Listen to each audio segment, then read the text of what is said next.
Yo!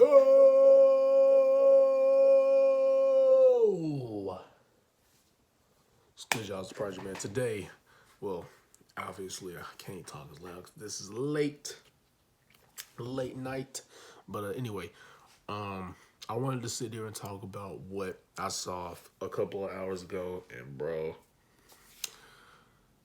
MJF is great, bro. He knows what he's doing, and I always tell people this, like, he's one of the guys that, like, they don't need to do crazy moves and do all these high flying risks to keep you invested and to get you into it. Like, you see, like, if you notice, a lot of wrestlers on the roster, everyone can pretty much wrestle, everyone can pretty much do all the moves that you can think of, but people really sit there and think that that's wrestling, is all these false finishes and crazy moves, and they're cool and all, but, like, really what wrestling is and what it was founded upon is the story, right, and the characters and what really got you invested in them.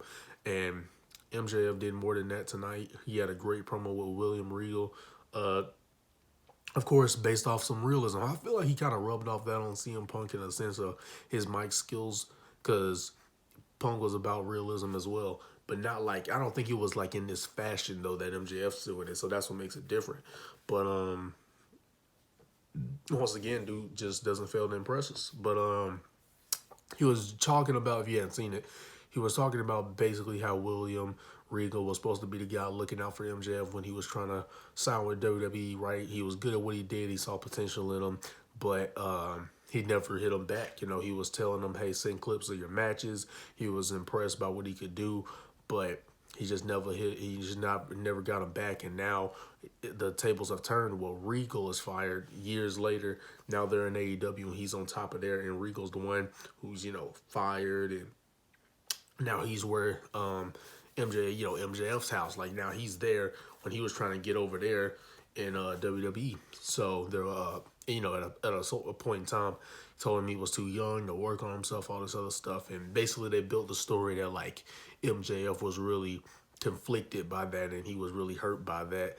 And at first he was really upset with that email telling him basically that he couldn't be there, and that he was telling a 19-year-old kid to work on himself and that he wouldn't be there and all that type of stuff, and how it really hurt him. And obviously he probably over-exaggerated a bit with the kill himself to make it more serious, but definitely was disappointed and saddened by that.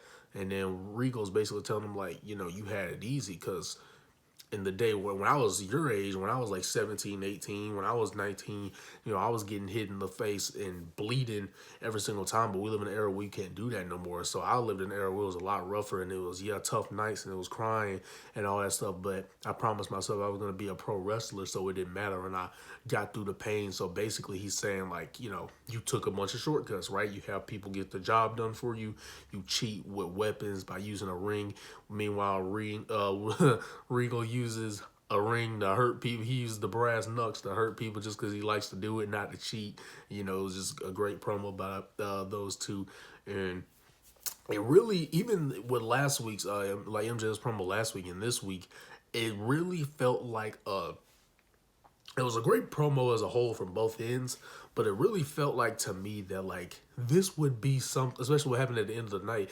This to me seems like more of what a face would do. Like, the promo he cut basically of, not wanting to be the bad guy, but he has to get to the top, and that him being hurt by Regal, that hurt him, and it made him have to really, he really harped on that, and it made him have to really, work and all that stuff. And Regal's basically telling him that, hey man, you had it easy, and if it took an email to really get you fired up, then hey, well, he did somewhat of a good job, because he told him he still has work to do, because he gave him an opportunity to hit him, to be the true devil that he says he is, and then he didn't hit him.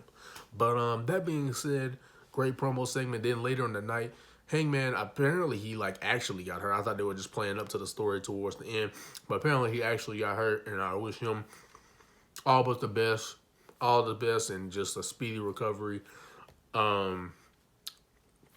Hope he's backing up at it again pretty soon, and that nothing major. But at the end, MJF came out there and he announced his match this time. Like, he wasn't cashing in the chip for he wasn't going to cash it in out of nowhere. This time he announced his cash in, and there's going to be at Full Gear, their fourth pay-per-view of the year. And they said, obviously, this is their fourth one. So they're towards the end of the year. I think it's November 19th that it's on. He announced that's when he's going to cash it in. So I don't know. He's announcing the promo he cut last week, the promo he cut earlier, or, well, yesterday now since it's 12. But earlier, obviously, we know what I'm talking about. Earlier on this Tuesday, earlier in the night, he was talking about how, how much he really felt those words that Regal told him in a way where, it's not something you're supposed to tell somebody his age because it really shoots their confidence down, and it really shot him down in a sense of how he, how he felt and how he moved, but instead he used it as, motivation to like push himself and keep going and prove them wrong that, he didn't belong there and stuff like that. So it was a pretty great, it was a great story. I look at MJF and I think, he keeps kayfabe in a sense, like keeps himself in character. And same thing, you basically saying what you see on TV is also what you see in any type of interview, any type of media you see him do. He's the same person. So I'm like, if more wrestlers were like that and they could really, if they had like half the amount of mic skills MJF had, the wrestling world would be on fire. Because you see how MJF stakes out, but then you think, man, imagine if there were like more characters in AEW like that who could really go on the mic like that, and it's like a promise. Like it's dang near a promise at this point that MJF is going to deliver something great on the microphone. And I wish more wrestlers were like that and had that, that type of mic skills and captivation to the point where they have that expectation. I mean, Ricky Starks is pretty good on the mic, and I wish we would see him more. I mean, I honestly wish we would see him just as much as Dan Garcia, Wheeler Yuta. If we saw Ricky Starks as much as they saw Wheeler Yuta, then I think we would be having a great show. We could actually be doing something with Ricky Starks and have him in a great feud, but because, everyone's thinking, oh, well, y'all are just calling out guys who can go on the mic. But that's the thing. In order to fuel a story and get people to care about you, it's through speaking. Unless you're like some hulking beast in a way where it works for you to just destroy things. If you're not that, then you gotta have some, unless you don't captivate in the ring in a sense of like people just have to see you wrestle because of how just intense you are. Usually you have to have intensity. If you don't have the mic skills, you usually have to come with the intensity and, just a few mic skills here and there to get you to the dance. But for the most part, these wrestlers, they're not all big. Obviously, they're not all big guys. So when you don't have that size on you and that type of character where you could just be aggressive, when you don't have that type of thing going on for you, you got to really find it in yourself to find the character for you that separates from everybody else and be good on the mic. And some of those people who have that potential on the mic or have shown good, they can cut a promo and sound like, it sounds real and serious, is Ricky Starks. So I wish we were able to see him more often. Jay Lethal, I wish we were able to see him more often, like in like a prominent part on the show. But just the guy, just to name a few.